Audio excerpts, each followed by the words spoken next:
There's no more kids TV. If you watched my last philosophy of kids TV video, you know that. We looked at the messages and the point of TV episodes from when sitcoms began in the 50s to the Nicky, Ricky, Dicky, and Dawn era. But a lot shifted in that time before the eventual collapse of kids TV. And here we're going to look more closely to examine the roles of parents and dads specifically on the family sitcom, then to now. And this is important because for a few generations we've grown up on these shows. And they really have shaped what we think is normal, what we think is good, as I talked about in the last video. And I've had a ton of parents come up to me and say they've never allowed their kids to watch these shows because the kids are so sassy. Well, no one in the 1950s was saying don't watch Father Knows Best because you're going to get some crazy, wacky, rebellious ideas. And we've already established that these shows have been so potent on influencing us as kids in a generation. Whether it's people telling me that they boycotted their whole school in Nigeria because they weren't having the prom that they saw on Nickelodeon, or going to therapy or a treatment center because their life wasn't living up to the friend group that they imagined they'd have from like Disney Channel TV shows. What these shows say about parents and kids and their relationship to each other is what society wants to convey to the next generation of kids about, and therefore society, about how they should think about parents and society and their families. So these parents who are in my comments, or maybe even your parents who never let you watch these shows because they thought it was harmful for you, were they right or wrong? All of our parents grew up watching this, especially if they were Gen X or later, then this was their whole focus. This is where they got their values. Their parents often weren't home or they were both working. A lot of them were latchkey kids, and their friends were watching these shows as well. So these shows decided how they thought parenting should look like, even if only subconsciously, and how they thought kids should be. It certainly affected how we thought kids should be. Starting in about the mid-century, the focus, as you can recall from the last video, became on kids in the culture, and their relationships with each other became the vehicle for determining social norms. And society's focus was on them, rather than in generations past when it would be on the parents or the older people that the kids would try to emulate. Kids were trying to become adults before then. Now, adults are trying to be kids because the kids are cool. That's why you have people say, oh, when I was young, those good party days of my youth, relive in Woodstock. How do you do, fellow kids? What? And parents were a really big part of all the kids' shows we know. Like, even in shows like iCarly, where it's technically her older brother, he's still in a somewhat fatherly role. And almost all the Nick and Disney shows have parents as big parts of the main cast. Even though in the 50s, the parents were the star. The Adventures of Ozzie and Harriet. Here is Ozzie, who plays the part of Ozzie Nelson. And, of course, his lovely wife, Harriet, as Harriet Nelson. But by the time we got to the 70s, 80s, and of course today, kids became the star, because that's where the cultural focus shifted to. And the role of parents is so different in the shows that we grew up with compared to when they started in the 1950s. And therefore it makes sense that as a consequence, parenting is very different now from what it was in the 1950s. Let's see how Nick and Disney and the shows that came before them decided how you would be raised. Today's all burnt toast, running late and dad jokes. Has anybody seen my left shoe? If you ever watched Nicky, Ricky, Dicky, and Dawn, you know how stupid the dad is. Like, Brian Stepanek is a great actor, but the character Tom Harper is always bumbling and never has the right solution, and the mom always does. What's happening? The bed turned clicking into a sandwich, and now it's trying to turn us into one. We're making a bed sandwich. Crazy to have a trampoline floor, you said. Well, you must feel pretty ridiculous right now. Yeah.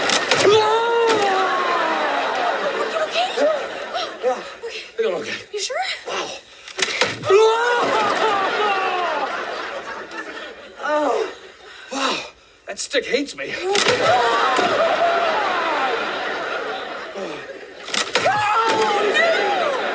Why do I keep walking in a car?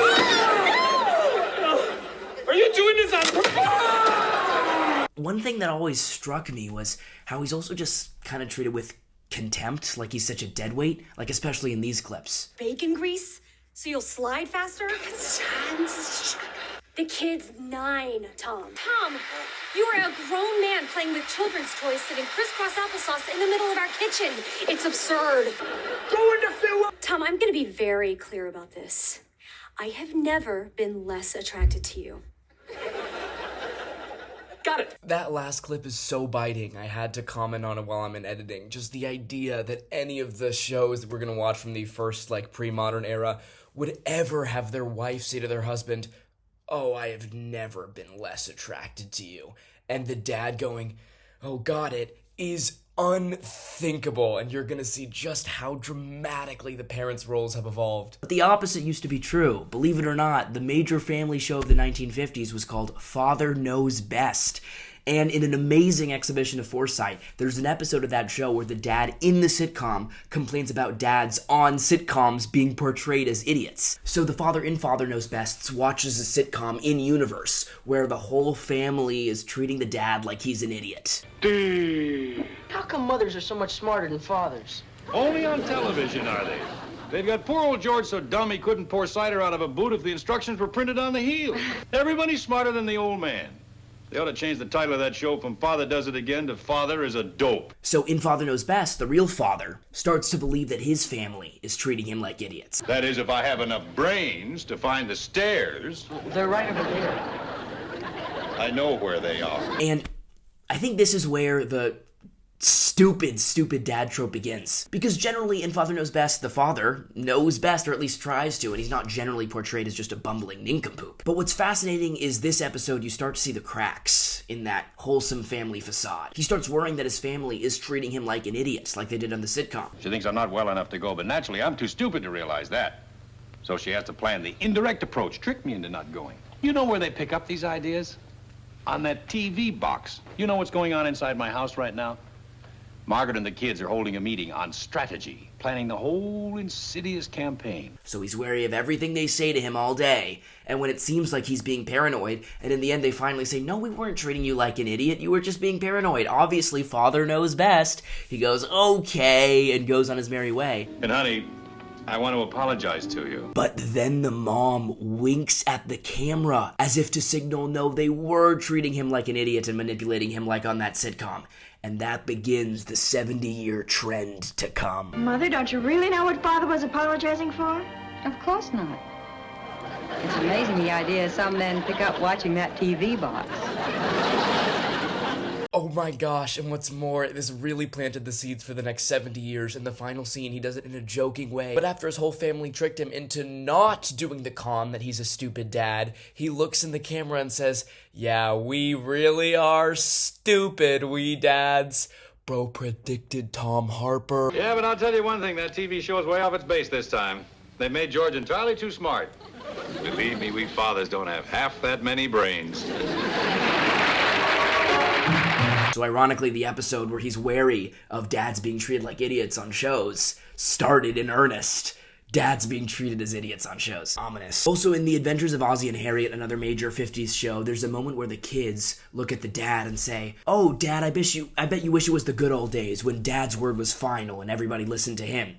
Which is so odd because people usually call that era that he's describing the 50s. They say, oh, it's the 50s where the dad would be in charge and the patriarch and everyone would listen to him. But the 50s shows, they make fun of the dad and say, oh, don't you wish it was back in the old days when the dad was in charge? So when was this time? Like 1842? And then you look at the dad on the other shows like Thundermans or Good Luck Charlie. Dad! In the closet! Something horrible! It's a portal to another dimension! Oh, it's like, give me a break.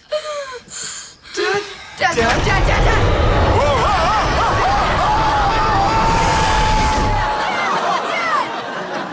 It's devolved. Remember how I said kids shows are over?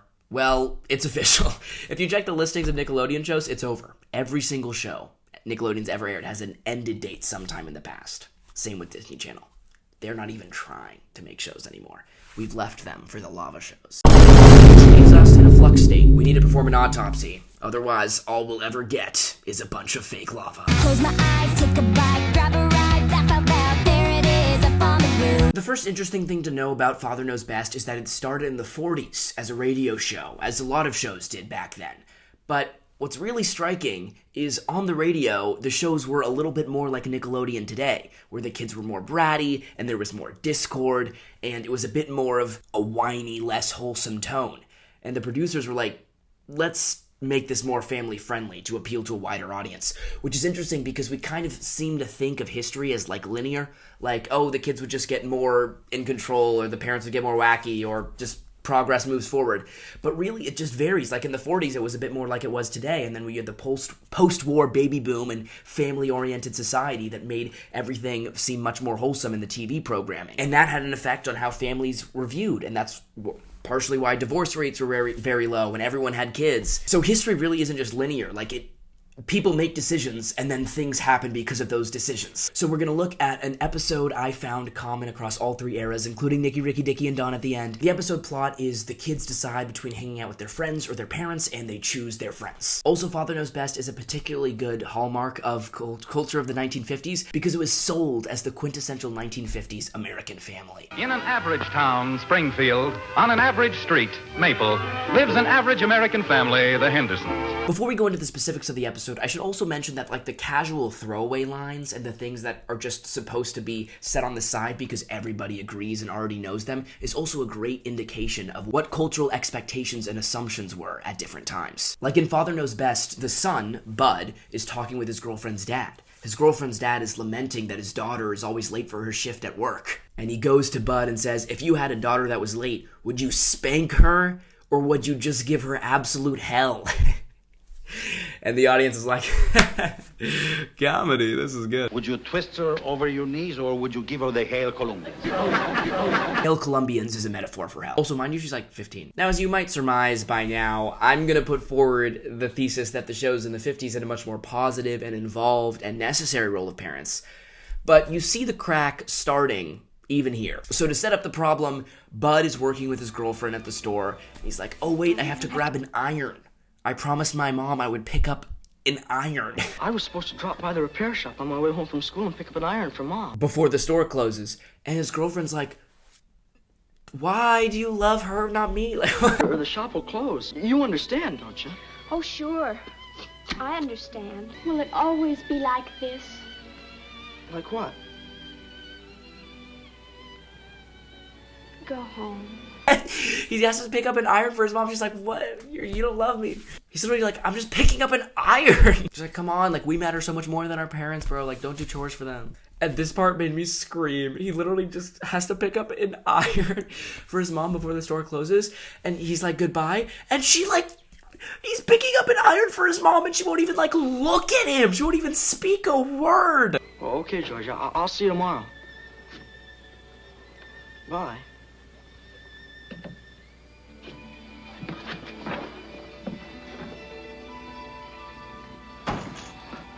Go home, little boy. To your mother. And then when he leaves, she mutters to herself, go home, little boy, to your mother? Bro, he's not like trying to spend time with his mom. He's picking up an iron. It's so crazy. I don't know. I guess women never change. Oh, man. Oh, boy. This is the first show. I can't imagine what happens when we get to the later shows. Also, I can sound like in these videos to say that the older versions of shows are better, and like to some extent, I believe that, but not in every respect, right? Like, for example, I think the jokes got better. As much as I criticize the sort of cartoonist, cheap laughs like Maddie and Sweet Life not being able to pick up empty plastic bags, overall I do think the writing improved as it became systematized. John D. Rockefeller gets a lot of flack because he really systematized our education and medical system, and a lot of the complaints people have about the education system can be laid at his feet because it's so rote and non-individualized. But like in his defense, he got a lot more medicine and a lot more school to a lot more poor people in the early 1900s. And it's on us for never adapting the system to when his model was no longer the right fit. And in somewhat of a similar respect, like, there are definitely some downsides to the way TV was mass-produced later on that, like, went away from the boldness of different creators and auteurs just coming up with their own show ideas when we got to the Nick and Disney era. Like we mentioned in the other video, like, the only auteur who was really making bold choices and doing his own thing, aside from everybody else, was Dan Schneider, and that's why his shows were so successful. And of course, that's plenty of writers were very talented doing a lot of really good work, but Dan was just, like, a voice in the wilderness, not listening to what anybody said, making his own shows, while other writers stuck to more established formats. But I do think the very standardization of jokes in writers' rooms and rewrites, like, on balance, made for better jokes, because, like, look at this line, back in the Father Knows Best era, that would, like, get a laugh track. So Bud's, like, away from his girlfriend, and it's been a little bit of time, and he feels like it's been a longer amount of time, and the audience is like, he thinks that it was more time, but it was less time. Well, it seems like I've been away from you for 6 years instead of just a few minutes. The audience is dying, bro. I also have to mention that government had a major role in deciding what our values were. And listen, this is big. As we already established, these shows very much directly and indirectly reshaped the consciousness of generations, and I've gotten tons of testimony from you guys Ties, talking about how much worse your life was made because of expectations that you had from these Nickelodeon or Disney shows when your life didn't lead up to what you thought it was supposed to be on the screen. But even indirectly, like, there's such a world of difference from the kind of things we see as normal today versus they did back then. Like, people being gay or being divorced are big ones. Like in Family Ties, they have a whole episode where they find out their dad is divorced, and it's like, he's a terrible person. Divorced? Dad's divorced. I mean, we're living a lie. How Dad toasted her and said she was the Only woman he ever wanted to marry. Yeah. I mean, if he lied about this. But obviously, if what I'm saying is true, then it would be really surprising and upstanding of the US government to completely leave this major avenue for propaganda alone and leave it to the free marketplace of ideas, right? Well, of course they didn't. Back in the 50s, when the goal of the United States was to look more wholesome, Christian, compared to the atheistic death cult of the USSR, the government sponsored Father Knows Best to promote family values. That money is our own personal property. It's, what did you call it? Personal property. Are you familiar with such a phrase? Personal property? No, I never heard of that. Oh, my. No, there's no such thing. At least not in tyrant land. Everything belongs to the tyrant government. But in the 60s and 70s, when a lot of prominent Americans, like black actor Paul Robeson, had gone to the USSR and said it was more inclusive and tolerant of minorities than the US was. For the first time, as I stepped on Soviet soil, I felt myself a full human being. A full human being. So it is unthinkable to me today that colored peoples in any part of the world would ever join a war or attacks upon the Soviet Union. That's when the goal shifted to make America look more progressive and feminist than the USSR, which is why Gloria Steinem, the most famous feminist in the last 80 years, was hired by the FBI. And PBS, the NEA, and the CCF, the Congress for Cultural Freedom, started funding media that was pro-abortion and Vietnam War protests. And they're not directly tied to television, it definitely influenced the shows of that era as it influenced the media around it. Such as most famously, the major sitcom Maude featured the character getting an abortion, as 50 million people tuned in and watched, just a few months before the Supreme Court decided Roe versus Wade. So the stuff we're talking about here is very potent. It'll shape us, it'll shape society. If we don't stop it, it'll shape you. It already has. And if you don't think that's true, the US government does. And they're gonna make sure you're shaped the way they want. Maybe they've lost control now because they don't have any control over the lava videos. But at least until about 5 minutes ago, they had control. Like, I've talked to people who grew up during the 50s, and they said that they felt like those families on TV were perfect, and that they couldn't live up to that because that's the values the US government and then therefore society at large wanted, and they felt like they fell short. So okay, let's go back to seeing this in action. So after that non-joke of I thought it would be 6 hours, he does another non-joke. He says, I didn't say I was gonna iron, I just picked it up from Mom. This one actually I was confused with. He says I wasn't ironing, and it's supposed to be funny. Like he just says I was picking up for my mom to iron. I'm a little confused what the joke is supposed to be. Like, at first I thought it was like, maybe it's like a non-feminist thing where it's like a guy ironing. That would be hilarious. But it's not exactly clear. Maybe it's just like the idea that there's a misunderstanding at all. And that's the humor. That's the funny. This is why the John D. Rockefeller TV writing rooms are good sometimes, okay? So anyway, Bud's girlfriend is upset that he's spending too much time with his mom, picking up irons for her. So she's like, let's go on a date. She makes him promise nothing will disrupt their plans. But it turns out, who could have guessed, that night is the same as Bud's mom's birthday. So at first, Bud tries to get out of the plans with his parents just because he doesn't want to hurt his girlfriend's feelings by proposing that they go out and have a date night themselves. I've got a great idea. Great idea. Why don't you and Dad sneak out to one of those real fancy restaurants and then go to a movie and have a ball without... But when it reaches a boiling point and he realizes he can't get out of the situation, and he really doesn't want to disappoint his girlfriend again, he has to decide. So ultimately his girlfriend has been nagging him since the beginning of the episode, so he decides to go spend time with her. But you can clearly tell he's very apologetic to his mother. He really doesn't want to be away from their family celebration. It's not that I don't love you or don't want to be here. He confesses to her he doesn't want to have to do it, but he feels like he's stuck between a rock and a hard place, and does what he feels like is the better of two terrible options. The mom understands and encourages him to go out and keep his promise to his girlfriend and not worry about them. You don't mind? It's okay if I go? Why, certainly. I'm ashamed of you for keeping her waiting. Mom. Happy birthday, Mom. See you later, Dad. The two striking parts of this resolution of the episode is first, how much Bud wants to avoid it and doesn't want to disrespect his parents. And secondly, how much the parents are mature and don't need him, right? So, like I mentioned in Sweet Life of Zach and Cody, when Zach goes away, his mom is like crying like he doesn't need me. You heard from Zach? Yeah, I sent him a 5-page email asking him how he's doing, if he's having fun, telling him how much I miss him. Here's his reply. Back at you. Back at me! But here, when the parents feel like the child has an obligation to fulfill, they're fine with him leaving, and they can celebrate his mom's birthday without him. They don't need him. They're happy to have him around, but they don't need him in this, like, immature way that a toddler is supposed to need their mom. And this point is underscored when Bud and his girlfriend come back to the house for a separate reason and find everybody having a great time, singing Polly Wolly Doodle. Hi there. Come on in, join the chorus. Just come on in. We're having a wonderful party. And then him and his girlfriend end up staying, and they all have a nice family moment. One other striking thing about this, though, is obviously the dad is treated with a lot more respect and much less of a buffoon than in later shows.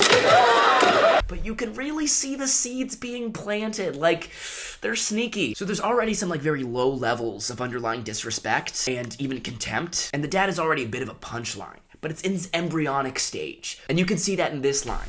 The dad's really enthusiastic about playing the banjo. He really enjoys it. He wants to play it for the family. And his wife says this about him in public to, like, these two strangers that they haven't met before. This is Kathy. Hi. And this is Betty. Hi there. And the fellow with the banjo, I hate to say, is my husband. So even back then, you can see the culture of what would become the dads on sitcom developing. I have never been less attracted to you. Because you can completely imagine that they would never do this in reverse. You cannot imagine an episode of Father Knows Best, much less a show from a later era, where the mom is, like, really just, like, in a friendly way into banjo playing, like the dad is. And the neighbors come over and the dad says, "Oh, here's my wife and her banjo playing." The only way that would happen is if, like, you know, in those episodes you've all seen on Disney Channel where the wife, like, went totally crazy. It was like, I love the banjo. It'd be like, and the whole family would be like, all right, Mom, you're really too into this. A kimono, one that costs a ton. You know, I also want a pony. Right? So fun. Ooh, an emerald necklace. That would take the cake. Then you could play it where the family would be shocked. Like, that would be a joke, but they would never just play the wife's mild enthusiasm for banjo as, like, a punchline. It's just like, oh, there's my wife, you know, playing the banjo. Why did I marry this fucking woman, you know? Remind me a bit of, like, Usha Vance, the second lady of the United States, when she talked about J.D. Vance's beard at the RNC. The J.D. I knew then is the same J.D. you see today, except for that beard. And I've been there, I survived. So just take my advice. Now, the 80s sitcom Growing Pains serves as a perfect comparison marker because it's exactly halfway between Father Knows Best in the 50s and Nicky, Ricky, Dicky, and Don in the 2010s. But also, it's literally called, if you look it up, the blurb on it literally says it's the Father Knows Best of the 80s. Who says that about shows? Who says Nicky, Ricky, Dicky, Don is the Growing Pains of the 2010s? Lava videos are the iCarly of the 2025. This is remarkable. If you just look at the posters alone, you can see the difference in emphasis in sitcoms from the 1950s to the 2010s. So in the 50s, what do you see? The four members of the family looking at the dad, as if it's about the dad. In the middle one, in the 1980s, you see the whole family together. And then when you get to the 2010s, it's just the kids. What a transformation revealed just by looking at these promotional posters. And the exact same pattern is evident in the names of the shows. Father Knows Best, it's about father. Growing Pains is ambiguous, it's not about the kids or the parents, it's just Growing Pains. Nicky, Ricky, Dicky, and Don, the names of the four kids. Growing Pains, Kirk Cameron is Mike Seaver, who in real life is Candace Cameron Bure from Full House's brother. And in the episode Springsteen, Kirk Cameron wants tickets to see Springsteen. And his dad gets it for him. Dad, do you know what these are? These are Springsteen tickets. Really? I can't believe it. How'd you get them? So already we have the parents going out of their way to get their kids something that they want, which isn't, like, prohibited in the earlier shows, but it's much more of a feature of these later shows. And I would say this is an important distinction. It's not so much because parents would just say no to their kids more in the older shows, but the kids would expect more in the newer shows. You see, kids, like, wanting to go to some cool concert or festival is very kid culture centric focused thing, and therefore it would make sense that as the kids became the focus of the culture, that would recur more and more. Like, just kids wanting to go to some weird festival or events, like, isn't as much of a thing in, like, the Ozzie and Harriet's or Father Knows Best. It wasn't that the parents said no, it was just they had, like, less to say yes to. Like, life was more domestic and focused on the family and relations of things at school, or rather than the kids wanting to be more doing these more big consumerist things. You know, it's much more about the family than, like, participating in American capitalist consumerism or something, like the next big sports game concert that you gotta go to, that your parents won't let you go to. But Mike assumes that his dad got the tickets for Mike and Mike's friend. But really, Mike's dad wanted to go with his son and him together. So Mike is immediately disappointed, and the dad suspects that he wants to take his friend instead of his dad. And he asks him about it. Hey, what did I call Jerry? He's gonna freak. Hey, wait a minute. Show some compassion. No way, when Jerry finds out we're going, it's gonna kill him. Right. Hey, Mike, you don't really mind going to the concert with your old man. No. Already the kids are, like, ruder than they were in Father Knows Best. Like, Mike is immediately excited to go to see the show with his friend and doesn't play it off very well that he's disappointed to go with his dad. And the parents are much more, like, they're much more squares than they were in Father Knows Best, where it's so evident for the audience that this dad is a dead weight, doesn't know how uncool he is. And whereas you can remember, like, when Bud was debating whether or not to go with his girlfriend or his mom, he just felt bad either way and didn't want to disappoint anyone. It's not like he didn't want to be around his parents. It was like a little logistical confusion. Here the kids are like, oh, get me away from these old men. And here's what we see another very important difference. When Mike's friends find out he's going to the concert with his dad, they just start laughing at him. Like like they just completely have embraced the full boomer high school tropes, you know, how the boomers are better than the nerds, the jocks, the goths, like that. And one part of that ecosystem is being just demonstrably stupid parents. Who are you going with, man? My father. Who's my father? Wait, is that new weird kid from Pakistan? That Pakistan line is pretty funny. I'm going with my father. You're gonna go see Springsteen with your father, man? Remember when Bud's girlfriend thought he was giving more attention to his mom than to her? She was upset because she wanted his attention, not because it's embarrassing to, like, get your mom an iron.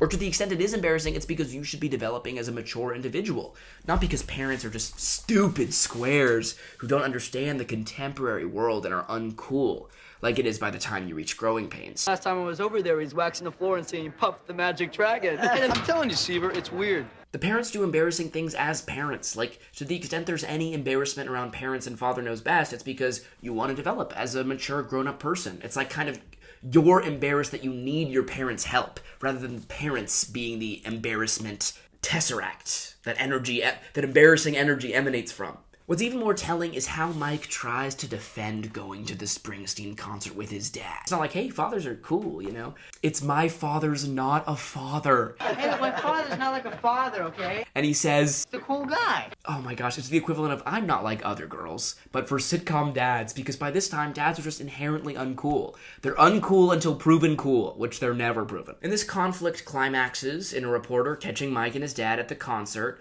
together, where Mike knew all his friends would see him. This is Newsline, New York. Sir, is this your son? Hey, the big fella here, not only is this my son, this is my best buddy. And of course, Mike's concerns are founded. And the next day, he puts on a disguise, but he's nonetheless teased by his friends. And Hello, everybody. This is Newsline, New York. We're here with Mike and Jason Seaver, two really cool guys. Jessie wouldn't go with me to the movie Saturday. So you know what I did? What? I asked my dad. And then this is amazing. This would never happen on Father Knows Best. The resolution of the episode, are you ready? Is that Mike's right. Like, I'm not even kidding. So at first, the dad's like, hey, you know, you shouldn't be so embarrassed to go out with me. And Mike's like, what? Yeah, I should. And his dad's like, okay, fine. I think you're being a little self-absorbed about this. I'm being self-absorbed? Dad, you gave me noogies on the evening news. I am sorry, okay? I know you feel I embarrassed you, and I'm sorry. Yeah, sure. Great, Dad. And Mike admits that he likes hanging out with his dad, but that was never really, like, in denial. It's not that he didn't like being around his dad. It's that he didn't want people to know and would, like, rather be with his friends. Taking a big risk by telling you this.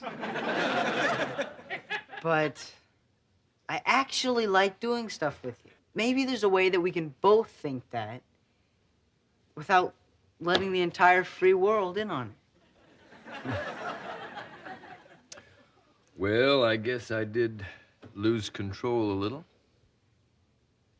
Okay, a lot. And then his dad, like, goes to him and says, yeah, I'll try to not, like, go on national TV again. Like, I don't even know what the resolution is. Like, when are you gonna be in this situation again? How can you try and prevent it? When are you gonna run into another tri-state area reporter who's, like, broadcasting to, like, Mike's friends at school? Maybe on your way to buy an iron. Pick up an iron. There's this bit of like a Stern talking to Mike saying, you know, you shouldn't have been so embarrassed. You shouldn't care what people think. But mainly the dad's like, yeah, I'm sorry. I'm a piece of shit. I'll try to embarrass you less because I suck. Oh boy. Okay. Oh my gosh. If this is stage 2, what is the final boss, Nicky Ricky, gonna be? Oh my gosh.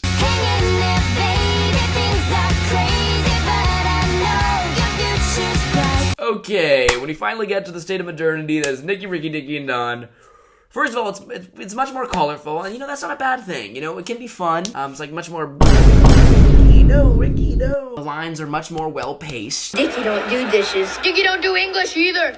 Dicky don't like your tone. Can we please argue in first person? Dicky don't know what that is. The characters have like an in-character answer and a zinger to everything that's said. Let us also remind you of our research, and I quote. And he quotes. Your parents are always getting in our biz. End quote. The quote is over.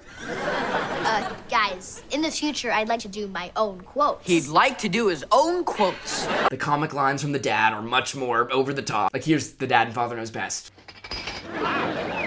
Boil away. Compared to the dad in Nicky Ricky. Oh, no! Why do I keep walking in a car? But there's something new about the kids and the parents. Remember, for Father Knows Best, it's not that Bud didn't want to spend time with his mom. It's just that there was a conflict in the schedule, and there were 2 people he didn't want to let down.